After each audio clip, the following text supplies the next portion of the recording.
Hello दोस्तों, welcome to Constance Mind and सभी को गुड मॉर्निंग।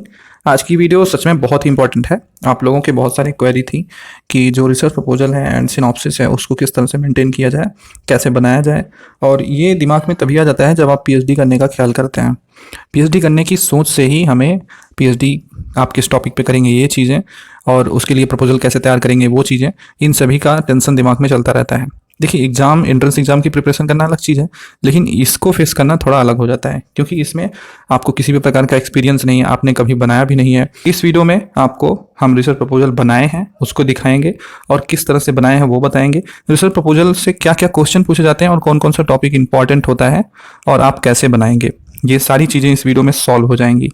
और आप कैसे टॉपिक खोजेंगे, कहाँ से आइडिया लेंगे और इसमें हम आपकी क्या मदद करेंगे, ये सब कुछ चीज़ क्लियर होगा। तो वीडियो को इन तक बने रहिएगा एंड चैनल पर नए हैं तो सब्सक्राइब करके बेल आइकन को प्रेस कर अपना सपोर्ट जरूर दीजिएगा। देखिए, रिसर्च प्रपोजल हमने दो चार लोगों का बनाया भी है, क्योंकि जब आपके पास समय नहीं होता है तब आप बात करते हैं तो ये प्रॉब्लम ज़्यादा हो जाती है, और उस समय अगर आपकी हेल्प ना की जाए तो ये बिल्कुल गलत बात है।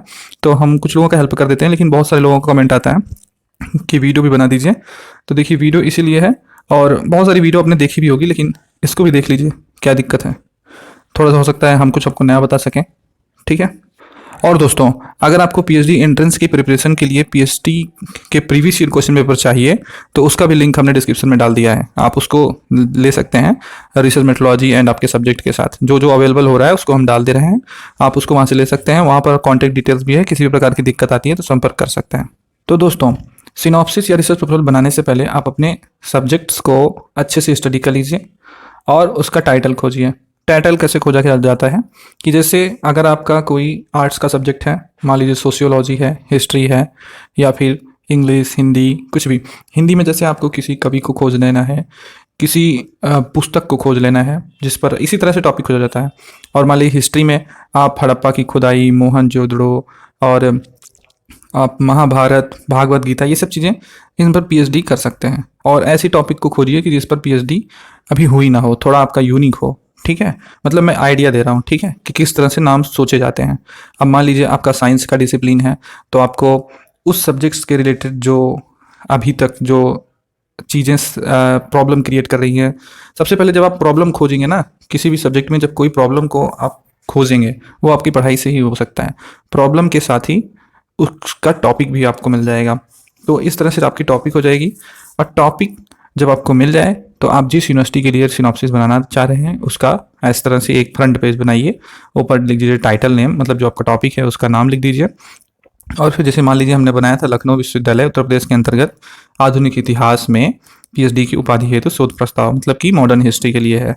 आप फिर उसके बाद नीचे शोधार्थी का नाम डाल सकते हैं, उसके नीचे लोगो लगा सकते हैं, और लोगों के साथ ही ये आप लिख सकते हैं विभाग का नाम, ठीक है। अगर आपके पास कोई सुपरवाइजर हैं तो आप उसके नीचे सुपरवाइजर यहाँ पर लिख सकते हैं, अंडर द गाइडेंस ऑफ, शोधार्थी का नाम अंडर द गाइडेंस ऑफ लिख सकते हैं, ठीक है। अब ये आपका फ्रंट पेज अच्छे से रेडी हो जाएगा। फिर उसके बाद आप सेकंड पेज पे आइए, आप ऊपर अपना टॉपिक डाल दीजिए। टॉपिक डालने के बाद आपका अगर इंग्लिश साइंस का सब्जेक्ट है, या फिर इंग्लिश है, या फिर आपका आर्ट्स का है, तो सभी लोगों के लिए ये करना होगा। आप टॉपिक डाल दीजिए। उसके बाद जैसे कि आर्ट्स वाले हैं वो प्रस्तावना वगैरह हिंदी में लिखते हैं, इस तरह से। देखिए, साइंस वालों को अगर दिक्कत आ रही है समझने में तो आप बताइएगा, आपके लिए अलग से कोई रिसर्च प्रपोजल हम लेके आएंगे। ये तो आर्ट्स के लिए है, खासकर जो हिंदी माध्यम से अपना पीएचडी करना चाहते हैं वो अच्छे से समझ पाएंगे। देखिए, इंट्रोडक्शन या प्रस्तावना, ये चीज़ें सबसे पहले दी जाएंगी। अब इंट्रोडक्शन या प्रस्तावना में लिखा क्या जाता है, देखिए आपके टॉपिक जो होते हैं आप उस टॉपिक वाइज सर्च किया कीजिए। आप टॉपिक को सर्च कीजिए और उसमें लिखिए इंट्रोडक्शंस। जो भी टॉपिक रहेगा जिस सब्जेक्ट से है आप उसका इंट्रोडक्शन खोजिए। जैसे भारत छोड़ो आंदोलन पर ये पीएचडी का एक सर हैं, उनका हमने बनाया था और सर ने भी काफ़ी हेल्प की थी। तो जब आप खुद से बनाने के लिए इच्छुक रहेंगे तो आपको सीखने को मिलेगा, और फिर उसके बाद आप इंटरव्यू में क्वेश्चंस के आंसर भी उसी तरह दे पाएंगे। अगर कोई और बना देता है तो फिर आपको क्वेश्चन देने में काफ़ी दिक्कत होगी। जब आप क्वेश्चन पूछा जाएगा तो आप क्या बताएंगे। और हमेशा इंटरव्यू में पूछे जाते हैं कि आपने कहाँ से बनाया, ये चीज़ें कहाँ से ली, किसी का मदद लिया, या फिर किस वेबसाइट से लिया, किस बुक से पढ़ा, ये चीज़ें पूछा जाता है। आप ये भूल जाइए कि अब इंटरव्यू में सबसे पहले इंट्रोडक्शन होता है। इंट्रोडक्शन बहुत कम होता है। जैसे शुरुआत में इंटरव्यू शुरू हुआ तो जो फर्स्ट सेकंड थर्ड 2 3 4 स्टूडेंट पहले जो इंटरव्यू देते हैं उनका इंट्रोडक्शन वगैरह पूछा जाता है कि आप इंट्रोड्यूस कीजिए अपने आप को। लेकिन जब जो इंटरव्यू लेने वाले हैं आपके, जो डीआरसी है या फिर जो भी लोग हैं, वो जब बार बार इंट्रोडक्शन ही नहीं सुनेंगे ना, इतना टाइम लग जाता है, तो वो डायरेक्ट कहते हैं कि अपना रिसर्च प्रपोजल प्रेजेंट कीजिए या उसके बारे में बताइए। अगर प्रेजेंटेशन होता होगा तो प्रेजेंटेशन आपको देना पड़ेगा, ठीक है, और आपका रिसर्च प्रपोजल वो जमा कर लेंगे। फिर आपके रिसर्च प्रपोजल को रीड करेंगे, आप उसको प्रेजेंट करते रहिए, और जैसे ही थोड़ा सा रीड करेंगे उससे आपको क्वेश्चन पूछेंगे। और सबसे ज़्यादा क्वेश्चन कहाँ से पूछते हैं? रिव्यू ऑफ लिटरेचर, मतलब कि जो आपका जैसे कोई भी टॉपिक आपने सोचा है तो उस पर बुक जो लिखी गई हैं, जो पुराने शोध हो चुके हैं, उसी को कहा जाता है रिव्यू, लिटरेचर ऑफ रिव्यू, ठीक है। तो रिव्यू जो है उसके बारे में क्वेश्चंस करेंगे आपको, ये हो गया। अब उसके बाद मेन टॉपिक, फिर इसको छोड़ दीजिए, रिसर्च मेथोडोलॉजी से बहुत सारे क्वेश्चन आते हैं, ठीक है। जो आपका फर्स्ट पेपर रिसर्च मेथोडोलॉजी होता है पीएचडी का, उससे भी बहुत सारे क्वेश्चन पूछे जाते हैं। और फिर आपके कुछ क्वेश्चन आपके जो सब्जेक्ट रहते हैं उस सब्जेक्ट के नॉलेज को आपको चेक करने के लिए पूछा जाएगा। बाकी बॉडी लैंग्वेज वगैरह तो पीएचडी वाले जो जाएंगे वो सभी मेंटेन रखते ही हैं, इतना सबको पता होता है। और ये कुछ छोटा मोटा इंटरव्यू नहीं है कि ऊपर का ध्यान दिए, इसमें अंदर आपकी नॉलेज को परखते हैं, आपने जो बनाया है उस पर आपको क्या पता है वो पूछेंगे, ठीक है। और जो आपने टॉपिक चूज किया है, आप ये ध्यान रखें कि उसमें लेटेस्ट में कोई बुक पब्लिश हुई है या फिर लेटेस्ट कोई आर्टिकल छपा है, इन सब चीज़ों का ध्यान रखें। जैसे कि भारत छोड़ो आंदोलन बलिया जनपद, इस पर बनाया गया तो इंट्रोडक्शन दिया गया। इंट्रोडक्शन आपको कितने पेज में देना है? कम से कम 2.5 पेज, 2 से 3 पेज आप इंट्रोडक्शन रखिए, मतलब लंबा चौड़ा इंट्रोडक्शन। और खिचड़ी बना के नहीं करना है, इसमें आप ऐसे बनाइए कि पढ़ने वालों को भी बहुत अच्छा लगे, ठीक है। आप बीच बीच में कॉलम करिए, उसके बाद एक एक पैराग्राफ को अच्छे से प्रेजेंट करेंगे तो ज़्यादा बेस्ट रहेगा। तो इंट्रोडक्शन के बाद जो है हमने आंदोलन की पृष्ठभूमि, मतलब कि जैसे कि ये आंदोलन से रिलेटेड था भारत छोड़ो, तो इसका पृष्ठभूमि जो था, मतलब कि जो टॉपिक आपने लिया है, मान लीजिए अपने इतिहास से सब्जेक्ट, ये तो इतिहास से है, तो इतिहास का टॉपिक हमने लिया, तो इसमें बनाया इसलिए गया कि जैसे कि भारत छोड़ो आंदोलन हुआ तो उसके होने के पीछे का कारण क्या था, किस वजह से हुआ, तो उसकी पृष्ठभूमि यहाँ पर रखी गई है, ठीक है। तो इस तरह से ये इंट्रोडक्शन में ही ऐड हुआ है, ठीक है। ये इंट्रोडक्शन देख सकते हैं। फिर उसके बाद जो आपका टॉपिक है आप उससे भटकिएगा बिल्कुल मत। आपने जो मेन टॉपिक का अहम सोचा है, पहले तो अहम डिसाइड कर लिया कीजिए कि टॉपिक का उद्देश्य क्या है, इससे आप क्या करना चाहते हैं, आपका इससे मोटिव क्या है। जब आप वो डिसाइड कर लेंगे तो आपका रिसर्च प्रपोजल बहुत अच्छे से बनेगा। तो ये अब इसमें बलिया जनपद का योगदान दिखाना था, तो बलिया जनपद का योगदान दिखाने के लिए ये टॉपिक जिसने सोचा था वो उन्हीं का है, तो अब उसको भी सर्च कीजिए, ठीक है। आप अपने टॉपिक को टुकड़ों में बांट दीजिए, और टुकड़ों में बांट के सर्च करेंगे तो सारी चीज़ें मिलेंगी। आपको कहीं से सर्च करने की क्या जरूरत है, इंटरनेट पे सर्च कीजिए, बहुत सारे आर्टिकल मिलेंगे, पुराने आर्टिकल मिलेंगे, जो ट्रस्टेड वेबसाइट हैं या न्यूज प्लेटफॉर्म के आर्टिकल होते हैं उनको आप ले सकते हैं। जो गवर्नमेंट की वेबसाइट है उस पर अगर कुछ है तो उसको भी ले सकते हैं। आप लाइफ साइंस वाले हैं या फिर कोई भी साइंस है, आपका एग्रीकल्चर है, तो इसमें क्या है कि आप ICAR, ICMR, CSIR वगैरह वगैरह जो वेबसाइट हैं, बहुत सारी रिसर्च स्टेशन हैं, सेंटर हैं, उनके आर्टिकल होते हैं, उनको भी ले सकते हैं। या आपके पास बुक है तो बुक से लीजिए, बुक नहीं है तो बुक सर्च कीजिए इंटरनेट पर, बुक से ही सब डला होता है, कोई अपने से लिखा तो कुछ है नहीं ना, कि कोई रिसर्च करके आर्टिकल वेबसाइट पर डालता है। वेबसाइट पर जो भी पढ़ते हैं वो आप ध्यान रखिए कि जब उसको लें तो जहाँ से ले रहे हैं वो, अगर जो जैसे वेबसाइट से हमने कुछ लिया वहाँ पर कुछ लिखा गया है तो उस जो लिखा होगा उसके नीचे रेफरेंस दिया होगा, ठीक है, कि वो कहाँ से लिया गया, किस बुक से लिया गया, आप उसको नोट कर लीजिए। आप भी अपने रेफरेंस में डाल दीजिए कि इस बुक से ये चीज़ें ली गई हैं और आपने वेबसाइट पर सर्च करके लिया है। तो इस तरह से देखिए ये योगदान जो था, जो मेन मोटिव है इंट्रोडक्शन के बाद, जो मेन पॉइंट था कि भारत छोड़ो आंदोलन में बलिया का योगदान क्या है, तो योगदान के बारे में जब बात हो रही तो मेन टॉपिक का यही है, जो जनपद बलिया का योगदान। तो इसको जो है बहुत अच्छे से 3-3.5 पेज में रखा गया, ठीक है। अब देखिए 5 पेज आपका हो गया। अब जैसे कि भारत छोड़ो आंदोलन जो था उसका महत्व क्या है, हमने उसको बताया, महत्व क्या है इसका, महत्व को दिखा दिया गया। अब ये शुरू क्यों किया गया इसको भी बताइए। पृष्ठभूमि अलग होती है और शुरू क्यों किया गया उसको आप कारण दीजिए, ये कारण बताया जा रहा है। और वो तो पूरी पृष्ठभूमि थी कि कहाँ से इसकी शुरुआत पनपनी शुरू हुई, मतलब जड़, पृष्ठभूमि का मतलब कि आप जड़ से बताइए इस टॉपिक का जड़ क्या है। अब आंदोलन क्यों शुरू किया गया उसको दिखाया गया। फिर उसके बाद अब आप अगर किसी चीज़ का महत्व बता रहे हैं तो वो कैसे होगा वो भी बताना है, ठीक है। और क्यों असफल हुआ था भारत छोड़ो आंदोलन वो भी बताया गया, मतलब कि कमी भी बताइए, खूबी भी बताइए, तो इस तरह से टॉपिक ये आपका होगा। भारत छोड़ो आंदोलन का निष्कर्ष, ये बहुत जरूरी है, आपको लास्ट में निष्कर्ष देना है। अब ये जो है साहित्यिक पुनरावलोकन, मतलब कि रिव्यू ऑफ लिटरेचर, यही है। अब इस भारत छोड़ो आंदोलन पर बहुत सारी पुस्तकों में लिखा गया है जिसके माध्यम से लोग रिसर्च करते हैं, ठीक है। और पुस्तक में जो लिखा गया है, जैसे कि अभी नई पुस्तक छपी थी, देखिए लेटेस्ट जो है उसको आप बहुत अच्छे से कवर करें। अगर एग्जामिनर पूछ लेगा कि अभी आपके टॉपिक से रिलेटेड कुछ लेटेस्ट क्या है, तो आपको पता होना चाहिए। देखिए द एडमिनिस्ट्रेटर जो है लेटेस्ट 2022 की छपी पुस्तक थी, तो इसमें सारा कुछ बताया गया है। इसको भी हमने एक रिव्यू के तौर पर लिया, और इस तरह से आप 4-5 रिव्यू अपने टॉपिक का दे सकते हैं, ठीक है। 4-5 रिव्यू दे देंगे, 5 या 6 रिव्यू बहुत है, इतना रिव्यू दे दिएगा। अब यहाँ तक ये अपने टॉपिक से रिलेटेड बात हो गई, लगभग 6, 6.5, 7 पेज तक, ठीक है। 7 पेज तक आपके टॉपिक से रिलेटेड बात होगी।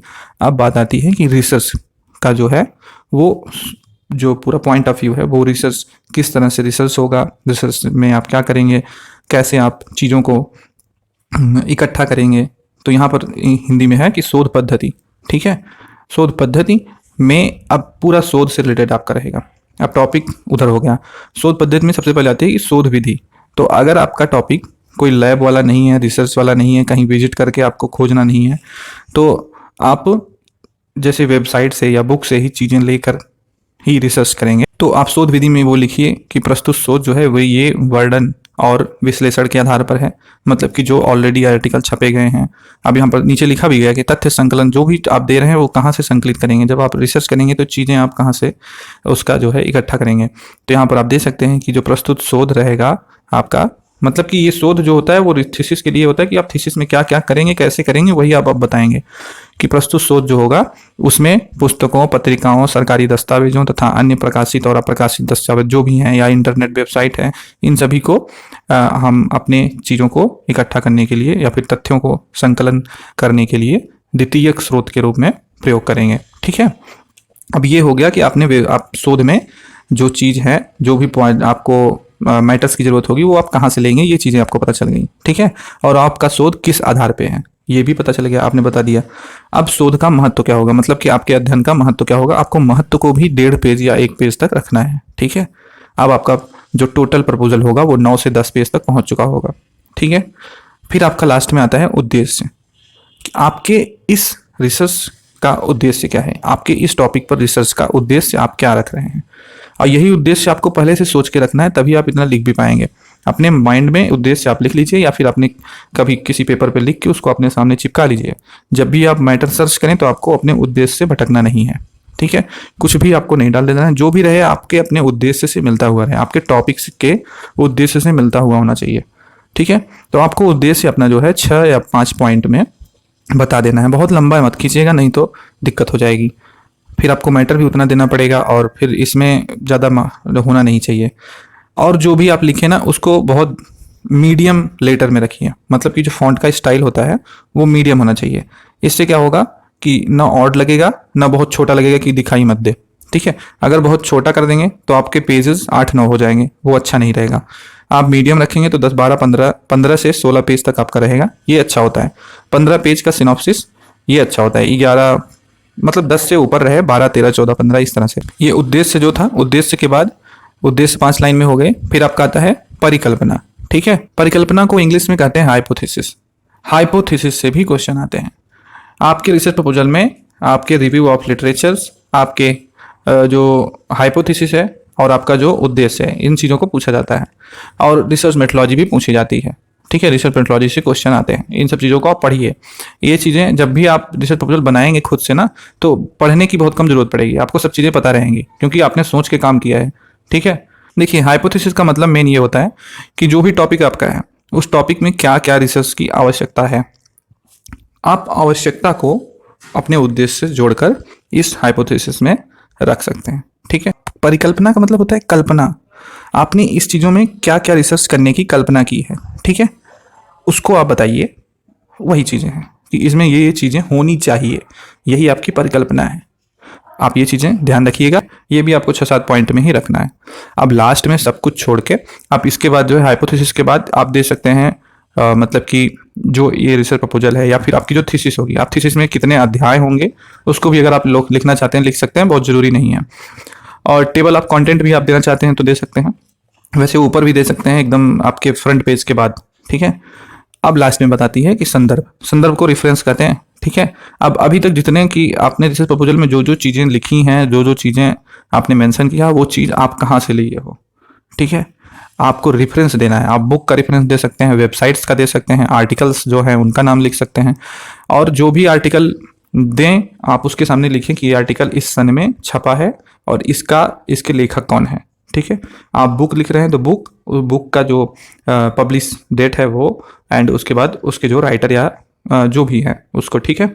अब अगर आप किसी वेबसाइट से ले रहे हैं तो आप उसका वेबसाइट का नाम डाल सकते हैं, टाइटल्स दे सकते हैं वेबसाइट में जो आर्टिकल आपने लिखा है, रीड किया है। तो इस तरह से आपको कम से कम 10 से ज़्यादा, बहुत ज़्यादा मत कीजिएगा, 20 से 10 के बीच में आपका ये रेफरेंस होना चाहिए। वैसे 10 तो होना ही चाहिए, 10 से कम मत कीजिएगा, ये फिर ठीक नहीं होता है। 10 आपका रेफरेंस होना चाहिए। और एक चीज़, ये रेफरेंस आप ये ऐसे इतना रिसर्च प्रपोजल देख सकते हैं 17 पेज में कंप्लीट है। अब हम आपको बता दें कि जो भी चीज़ें आप लिखेंगे वो कभी भी एक भी पॉइंट ऑफ व्यू से कॉपी पेस्ट नहीं होनी चाहिए। मतलब कि जैसे लिखा है सेम वैसे मत उतारिएगा, आप अपने अकॉर्डिंग बना के लिख सकते हैं। आप कहने का मतलब देखते रहिए, अब उससे जो है उसको थोड़ा सा अपने लेख के अनुसार थोड़ा इधर उधर करके लिखिए, ठीक है। और बहुत लोग ये भी कहते हैं कि रिसर्च प्रपोजल हम ही बना दें। देखिए रिसर्च प्रपोजल हम बना सकते हैं आपका, लेकिन आपका अगर सहयोग रहेगा तब, या फिर आप बनाइए हम आपका सहयोग कर देंगे, इससे ज़्यादा कुछ नहीं। अगर मैं खुद ही आपका बना दूंगा तो फिर आपको दिक्कत होगी, वहाँ पर क्वेश्चंस जो पूछे जाते हैं फिर आपको कुछ नॉलेज नहीं होगा। आपको अगर सीखना है बहुत ही ईजी है, आप बस शुरू तो कीजिए। एक बार आप अपनी मोबाइल उठाइए और आप रफ लीजिए, टाइट इस तरह से पेज का टाइट जो फ्रंट पेज है उसको बना लीजिए देख के, ठीक है। अब अपना टाइटल एक पेज में अलग से आपने लिख लिया। अब आपको दिमाग में वो चीज़ रहेगा कि हमारे पास ये टाइटल है। आप खोजना शुरू कर दीजिए। आप क्रोम पे जाइए, सब चीज़ें खोजिए, बुक भी सब अंडरलाइन करके पहले मैटर कलेक्ट करके रख लीजिए, ठीक है। और आपको हर जो यहाँ पर पॉइंट है, जो भी उस पॉइंट के अकॉर्डिंग सर्च करना है कि हमें इंट्रोडक्शन में क्या देना है। इंट्रोडक्शन के बाद जैसे कि पृष्ठभूमि है उसकी, तो उस पर क्या देना है।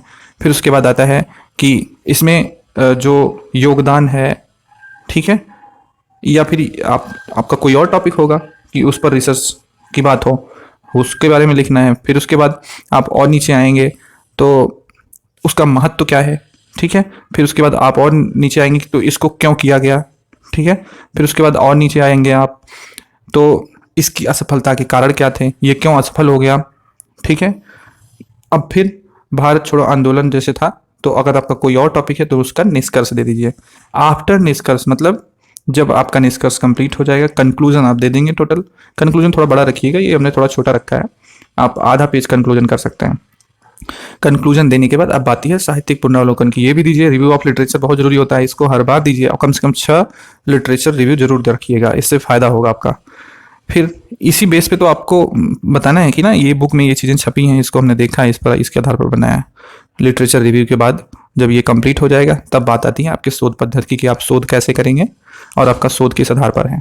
तो आपको सिर्फ वेबसाइट्स और तथ्यों के संकलन के आधार पर शोध करना है, तो वो आप लिख दीजिए शोध विधि ये है, और कहाँ कैसे संकलन करेंगे तो कहाँ कहाँ से उसको लिख दीजिए।